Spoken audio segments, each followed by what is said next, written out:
Hi, my name is Morgan Brannon. I'm a licensed speech language pathologist currently working in the school system, and I wanted to make a quick video to discuss some different literacy ideas and tricks and things that I have done with my kids with complex communication needs or with dedicated communication systems. That's really helped, and I've seen some great success in helping parents learn how to read to their kids or learning how to tie the app or the system that they're using with written text to make them successful in that general ed classroom, all while teaching things like core vocabulary and fringe vocabulary and categorization and all those different skills that they need to help them be successful with whatever mode of communication they're currently using. So first, I just wanted to touch briefly on the simple view of reading, which is something that I keep in the back of my mind when targeting literacy skills with any student that I see in the school. And it's just a really helpful, quick visual of all the different strands that go into reading and all the different things that need to come together very closely in order to make a skilled reader. So the first tie is the language comprehension and all that goes into that. And as a speech therapist, that's kind of my area that I feel most comfortable, and almost all of my activities easily tie back into, working on their background knowledge. So if I have a student that really likes the alphabet or letters, or they're, I know they already know their colors, those are easy for me to kind of try to tie into my literacy activities, vocabulary, structuring the language. Those are kind of some of the things I already felt comfortable with. But the difficulty can sometimes be, how do we start getting things to help them with word recognition, phonological awareness, decoding, sight words, things like that. So all these activities, I did break it up into language comprehension and word recognition, but you'll see it's hard to fully tease those out because you're almost always going to be, or at least I almost always am teaching some type of core vocabulary paired with recognizing a sight word or trying to build up their speed with their sight words, especially with related to those core words, while building in a different language structure or expanding the language structure. And it's just good to kind of see it in this view and then think about that as we're walking through some of the different activities. So the first subset is this language comprehension.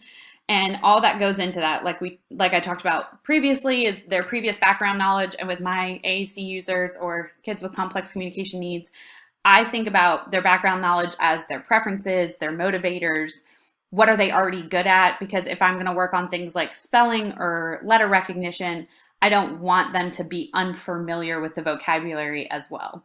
So I have one student that came in already knew his animals. That's something that had been worked with him, or he had worked with another therapist on for a long time, and he was really good with that. So that's an easy way to start, recognizing pictures and recognizing letters and the words that go with those animal sounds and all of that. So think about what they're already skilled at communicating, and that might just be they're skilled at communicating that they don't like something. So they're skilled at, shouting or crying or abandoning, and then we can start with the word stop, which is our language comprehension, and then we can build so much onto that. So we can, start to break stop and sound blending, and it's just going to be, you have to figure out which vocabulary you want to start with to teach some of the early literacy skills, and then branch from there.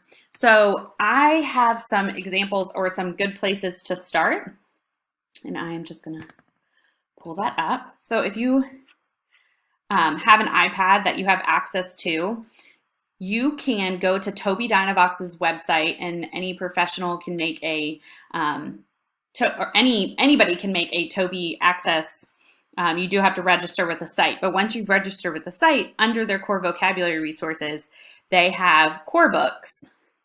And this is especially helpful if you're doing something with a student or if you are doing digital. You can download from their website. If you open the website on an iPad, and you can download the books onto your iBook app that's already preloaded on your device. So this is a great starting point, just reading these books and giving them to parents and asking them to read them. It can be difficult for a parent to figure out how to target core vocabulary if they're not used to it. So these books give them a very easy structure.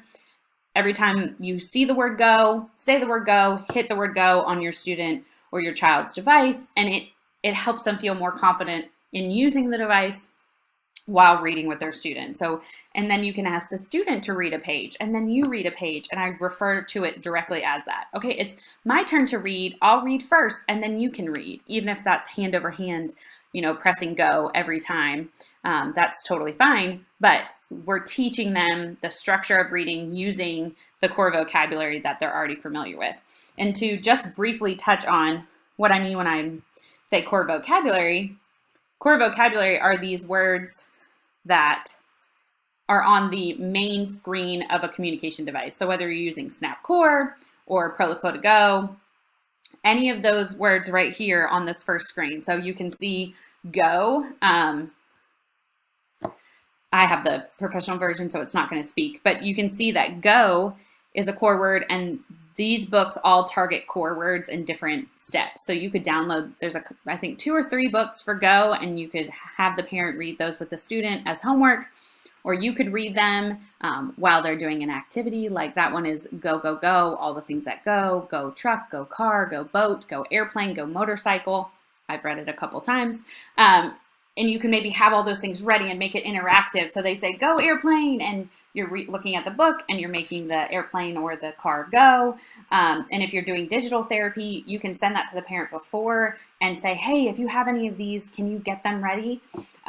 So when we read this book, if they say go, they can hold up the airplane and make it go. Or I can even model, if I'm at a different level, oh, let's go transportation. Okay, the first thing we're going to do is go car, make that car go. And I can even model the next step going into the fringe vocabulary. But you absolutely do not have to. So going back to that book, we can look at, all the things that go. There's tons of different options. So you can see here's one for stop. It's not letting me go back. See the C, which can be confusing with the the different level meaning vocabulary, but once you get into the book, it's just see colors. So if you have a student that's already proficient, especially your student on the spectrum, sometimes they're really good with rote things like letters, just naming colors, things that they've practiced and that have patterns. So they're already familiar with blue. So now we can just tag the word see blue, see green. And it's just that repetition. And if the parents, it's an easy thing for the parents to carry over at home. And we're sitting down, they're really short books. I think most of them only have between 7 and 10 pages. The student is not going to have to sit there long, but this is a great way to sit down and target core vocabulary using a free resource that you can print off and give access to parents, or you can share digitally and download it to iPads, which just makes it a very valuable free resource.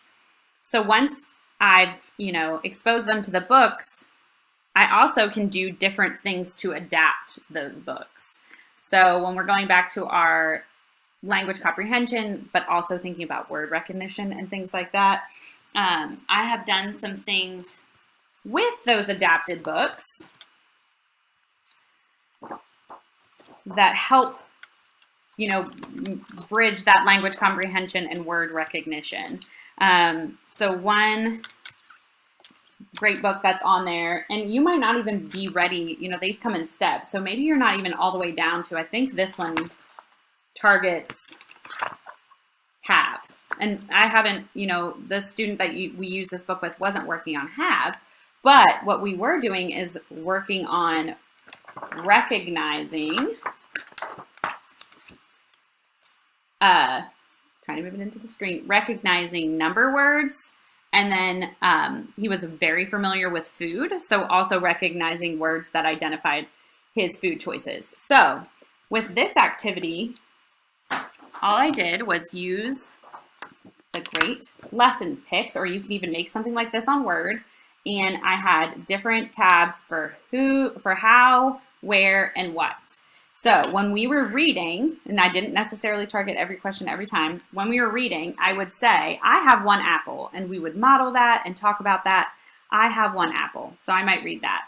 And then I would ask him, how many apples do I have? How many?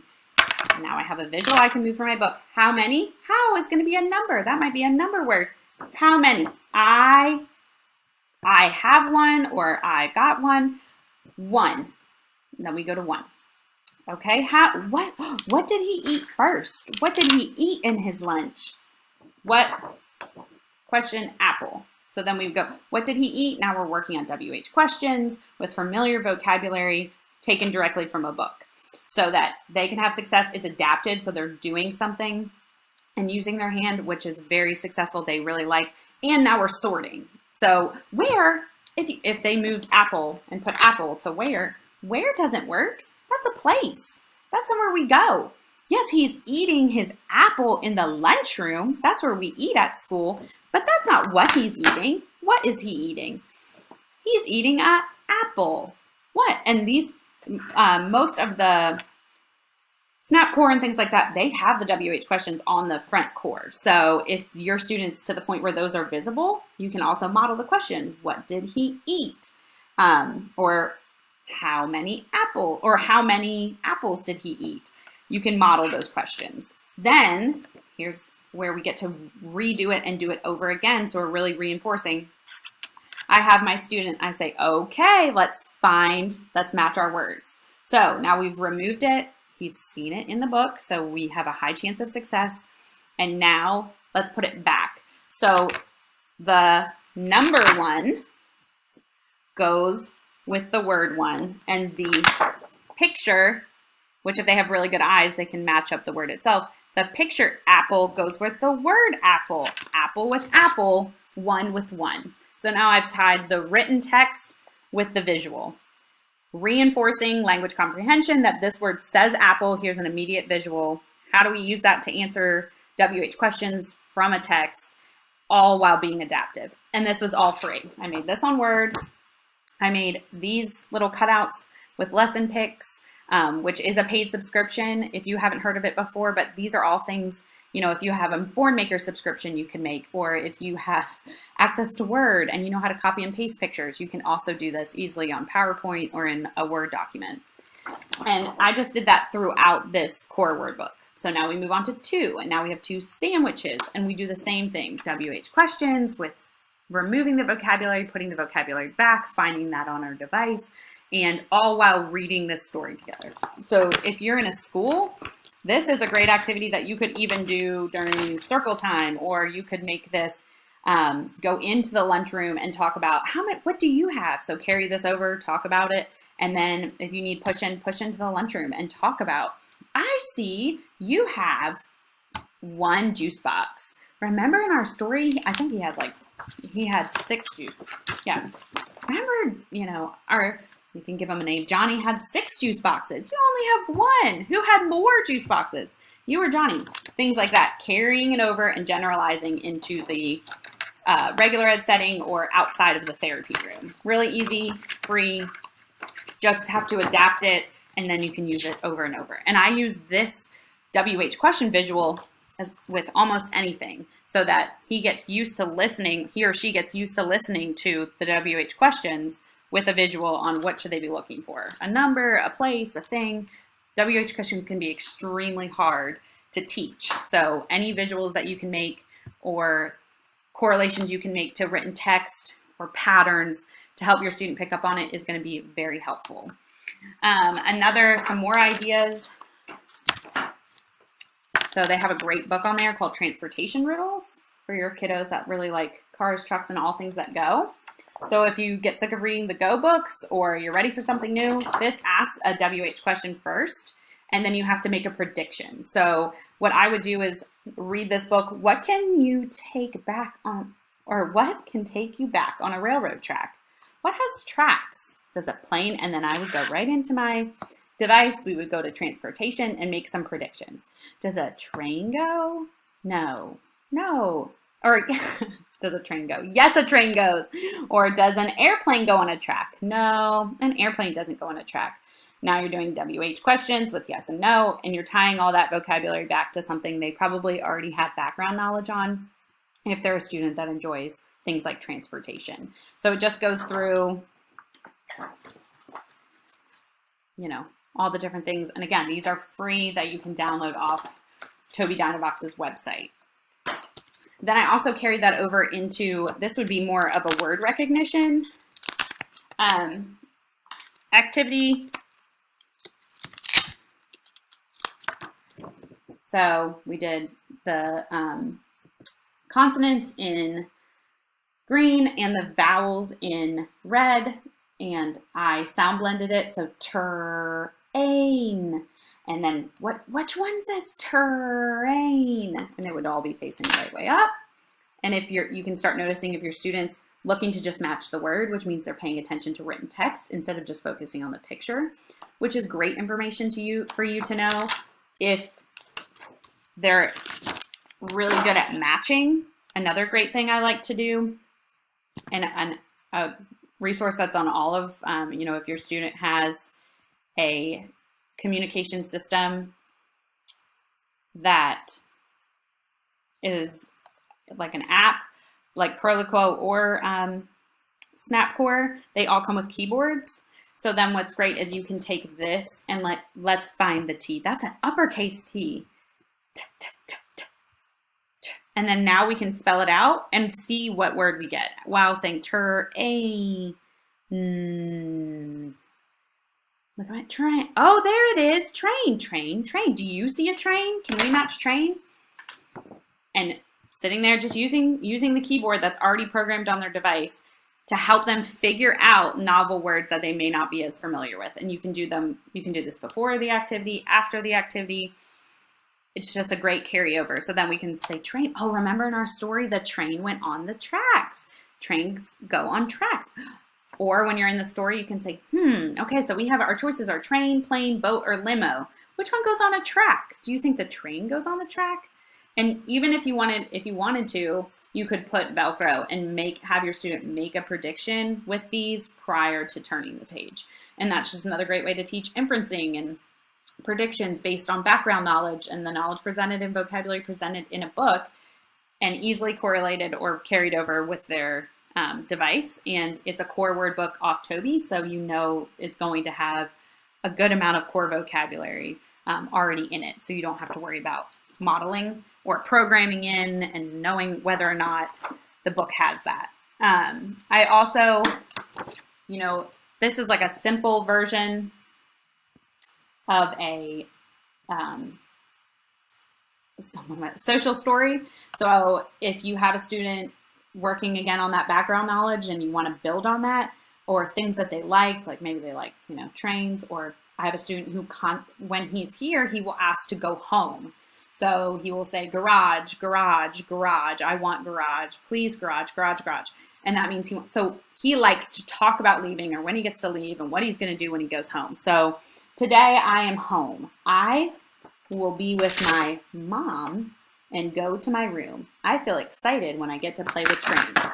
So again, this is just kind of like that first activity I showed you in that my daughter got the first tap off, and who knows where that went, but matching mom with mother. Those words mean the same thing. Mother, mom. Where's your mom? Maybe let's go under people and find your mom. That's your mom sitting, or your mom's at home. You're right. I feel, how do you feel? I feel excited. Oh yeah, how can sometimes be a feeling word, and now we're under feelings.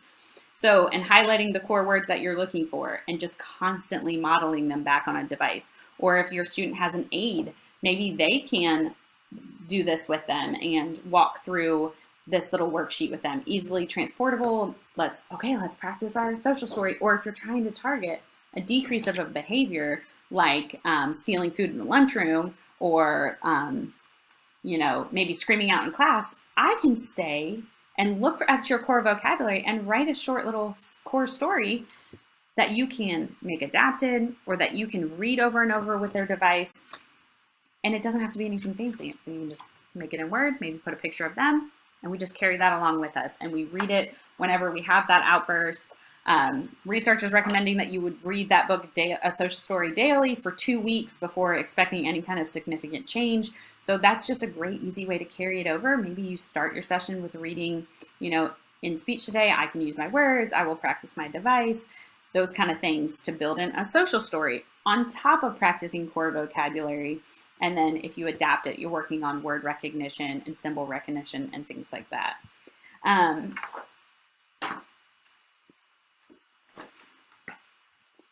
Next, it's always great too to use books that you make, but there is plenty of opportunity to also use books that you probably already have in your classroom. So this is one that 1, 2, 3 to the zoo. It doesn't have any words.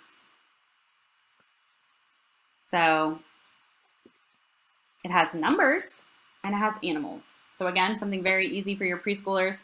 I wrote in with Sharpie because I felt comfortable with what I wanted to do with this book, doing core vocabulary. So I see versus I like. See if we can go in. So for this student, there's a lot to sort out on just one page. So I need to identify the number, how many bears. I need to read the sentence, I like, and what is it that I like? I like the bears. How many are there? There's 5. I like 5 bears, or I see 5. I see 6 alligators. This is another great test that where you're trying to teach recognition of words versus animals or pictures and tease out the difference between letters, words, and numbers. So for my student, I might start by just giving them the pieces, taking these off, and giving them the pieces and asking them to sort, put C with C and alligator with alligator and 6 with 6, right where they are on the Velcro, so that they're matching those. And then to amp it up, I might give them all 6 of the pieces from either page, and let's sort those out and then read our story. So this is just a picture book that I wrote in core vocabulary at the bottom and threw some Velcro on there. Velcro is going to be your best friend. The other great thing you can do, so can I play too? Can is a core word, I is a core word, play is a great verb, an early developing verb for your students to understand. So this, great for a kindergartner. So I took a little Post-it and over play, that can be removed, play with play. Now what's great is you can take these off. I wish I could show you, but you take the word play, you navigate to the device. So if I navigate to let's say they have Snap Core, and I go to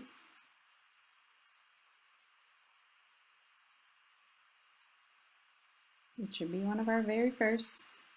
Great example. If I don't know, we can spell it out together. Maybe we take it here and P-O-A. Play. Oh, there it is. Now it's going to highlight it for me. Now I have a visual. And guess what? When I stick the Post-it note to the word play, it pulls up, if you can see here at the top. So you're able to still press the button through the Post-it note. So now you've taken the written text directly out of the book and pasted it to the device so they can see that word says play. And that word says play. They both say play. Let's find more words in our book. Then we can even take it out and highlight it back over. It's just Post-it notes and a storybook. This book also has more, so I did it with the core word more. I love these books particularly. Let's Go for a Drive, the Mo Williams books, they're fantastic. Other books like Go Away, Big Green Monster, so your student can tell the monster on every page to go away or just to go, whatever you're comfortable with. You can talk about body parts and colors, big, little, squiggly, descriptive words.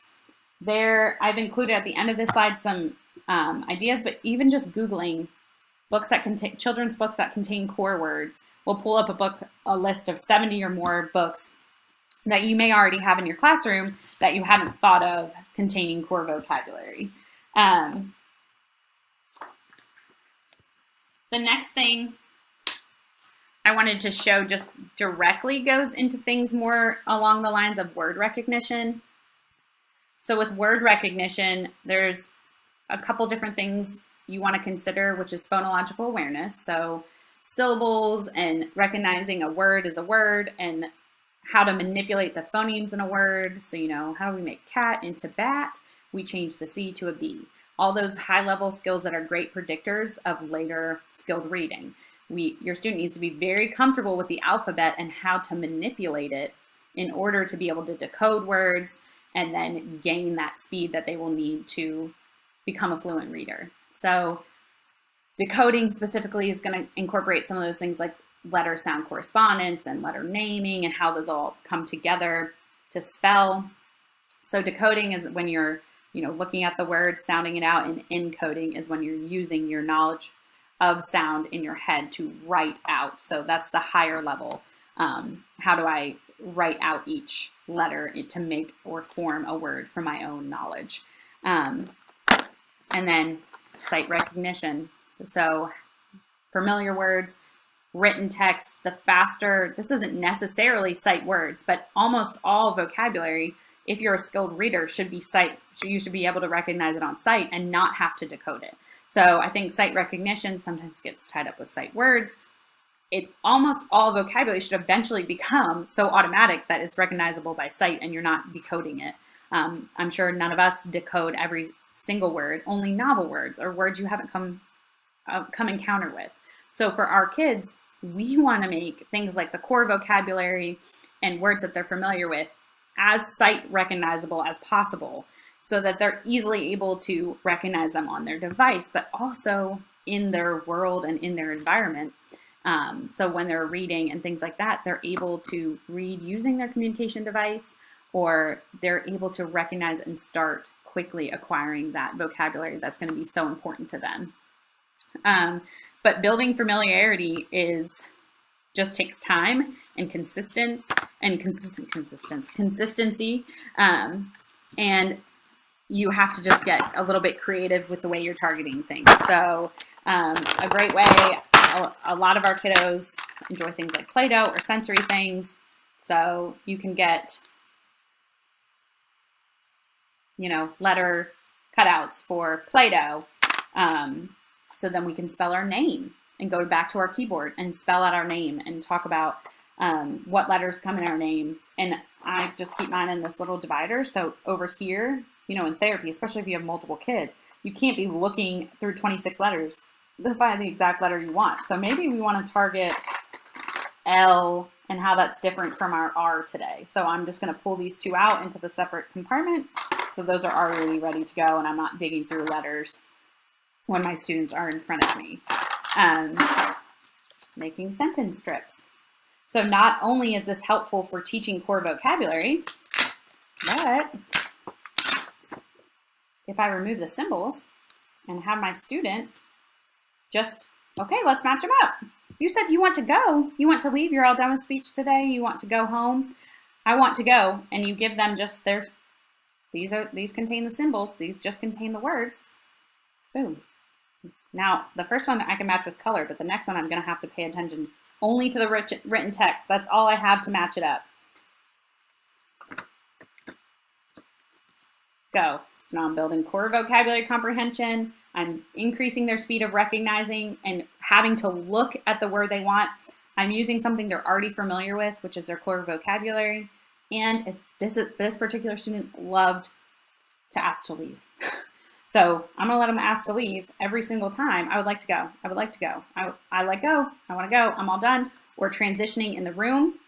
Boom. Now we've built up these three words very easily again. And I just have IC with the pictures. And then you can adapt this too. So I want to go jump. I can move the go from one of my words to the other. I want to go jump. And maybe all four words are too difficult. So I'm just going to give them two that they need to match up, or maybe I just give them the green words or just the yellow words, whatever you think the level your student is at. The final thing I wanted to talk about is it can be so hard for our students to generalize that what is on their device is truly written text that they already know how to read. So when you get your communication or your student has a communication device, I'm just using SnapCore because that's the one I'm familiar with, but I mean, you can also do this with Proliquo. I'm just not quite as fast with Proliquo. But all these things can be done across apps. They all kind of operate and can be programmed different ways. So when I have a student who's familiar with core vocabulary, maybe they don't start with a grid this big, but they've been working with it for a while. For example, I have a student that had been working with core vocabulary for 2 years before we attempted anything like this. He knew exactly where the words were. We had a couple vocabulary hidden. And what we decided was he knew exactly where the words were. We weren't limiting his vocabulary, but it was hard for him to pay attention to the words when they were so small. So what you do is go in here, multi-select. So if I want to select all of them, style, size matching off, scroll all the way down, 300. If you notice, when I do that, the written text becomes much larger than the symbol so that your student is easily able to see. And when you're first starting out, the symbols are very important in that you want your student to be able to find what they're looking for, have some more hooks to hang their memory on. Then you can use those symbols, which are easily recognizable in the classroom and things like that. But as they progress, you want them to start making those connections between the written text under their symbol and the whole world around them. So you can do things like that. You can even get rid of the button or the picture completely. So if you go to button label and you do label only, it's going to take away the symbols. Maybe you don't want to do that for every button, but your child is very familiar with want and more because you've targeted those. They're very good. Now I just want to remove the label. I unlabeled that one. Let me go back. So if I go here and unselect, and maybe I just want to do want and more, and I go to style for those two, layout, label only. So you see here on more how that just changed to just the word because that's what they're familiar with. Then I can start making things. Like this visual that say, can I have? So maybe when I go into their device and I can show you how to hide all the other buttons, you can make these kind of screenshots. I can make things like, can I have? And they can look at the picture of where it is, isolate it, correlate between can I have and their device, and now they're reading a sentence. Or if you put this visual or have them read this visual before they transition to a break or things like that, it's becoming routine. It's using their background knowledge of the words they already know in core vocabulary, and they're able to figure out that is already on my device. They're paying attention to what's written. And yes, it's small, but most of our kids have good eyesight. If they don't, that's going to be more difficult and things that you will have to consider when teaching reading. But real quick, the last thing I want to show you guys is how you are able to make something like that visual. So if I go into my core words and say I want to only have like visual, like be shown, I can ask to multi-select everything and hide it. So I'm going to hide every button. Then I can go to like itself and unhide. Now this takes some dealing, and I'm sorry that you guys weren't able to see that. So I will try it again. I'm going to make sure all of these are unhidden. I'm going to unselect like and hide them. So it's just messing with this eyesight vision, or this button right here, and what's highlighted and what's not. And you're doing this on your free download, so you're not worrying about messing up your own student's device. And then I just take a screenshot.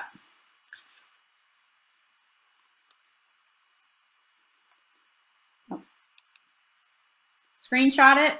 Now I have that to print out. I can not only make little visuals like that, but I can then put, if I do some different core vocabulary and I don't want to do this over and over, I can make sentence strips that have Velcro. So here's my one for I. Build different sentences. I have, or I like, or I want.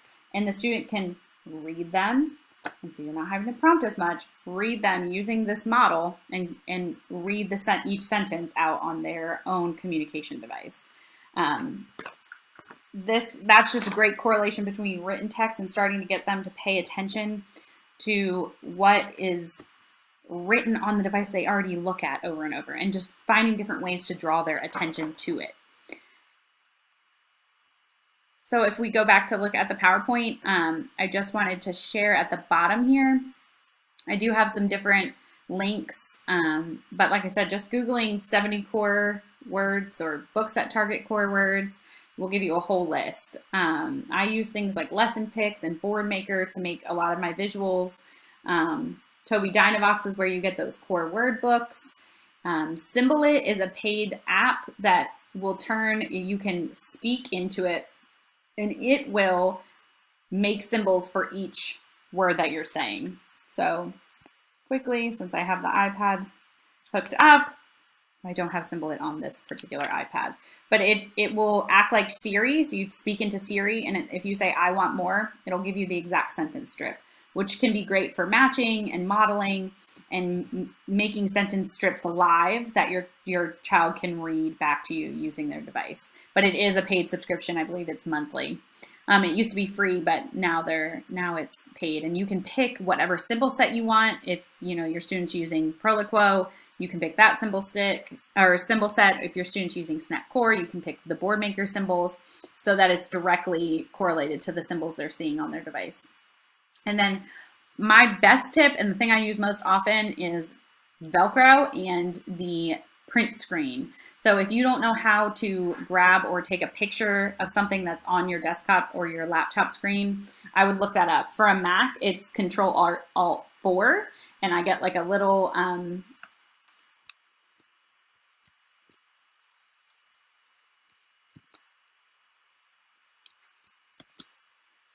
it's Shift-Alt-4, and then I get a little drag and drop, and I can take a picture of it. That's great for when you're online trying to get visuals, or on an iPad, you can take a print screen of the device so that you can print those out and make visuals. That's just a really helpful, easy, free tool that you can use to make all kinds of different literacy-based tasks. So thank you so much, and if you have any questions, I will be sure to include my email at the end of this, and thanks so much for joining me.